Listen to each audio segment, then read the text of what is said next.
Let's talk about queer icons from our childhood. So, as a kid, my queer childhood icon was not out yet, but like subconsciously, I knew that they were my queer icon because of their queer energy. And this icon, my friends, is Raven-Symoné. Now, it wasn't too long ago, probably 6 months to a year-ish, I don't know, time doesn't always make sense, but that I got a compliment from someone that told me that I reminded them of Raven, and that I always had, and that they just never told me. That's super fucking cool. Because I heart Raven. And as an adult, when Raven came out, I was like, you know, this makes sense. I make sense. My childhood makes sense. Yeah, that checks out.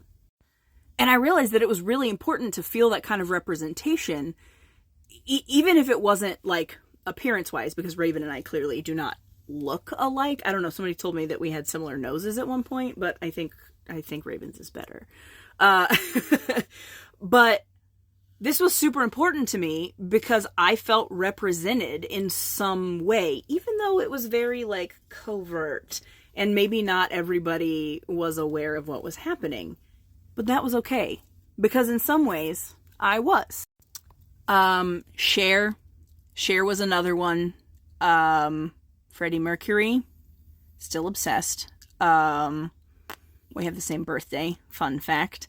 And moving into like adolescence and young adulthood, adding Lady Gaga, Adam Lambert to the list.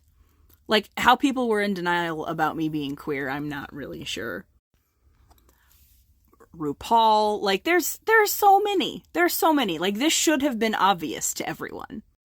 Now that I think about it, it might have been obvious, and that might have been why there was so much push to make me fit into a box that I clearly did not fit into. I talked to my therapist about that one. So who is your childhood queer icon? And are they still a queer icon for you? I also want to know whether they were out or not. Stitch this, comment, please. I want to hear about your queer representation in the media and what made you feel like you were important as a child.